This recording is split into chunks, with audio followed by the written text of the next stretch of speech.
Estamos aqui com o nosso amigo Cacildes e, sinceramente, o maluco aqui, ó, ele não força, né, tipo, pra ser um cara engraçado, ele é engraçado mesmo por dentro e ele merece mais do que usina, tá no pânico e espero que os caras dêem essa força pra ele aí. Fala aí, mano, tá? Só pra lá.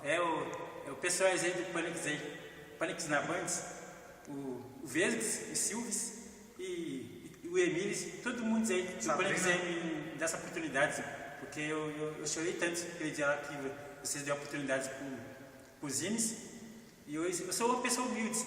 Eu não quero ser rico, eu sou uma pessoa humilde, eu quero ser famoso, e eu quero ter a oportunidade de conhecer vocês aí, do Pânicos aí, e quem sabe aí. Eu espero em Deus.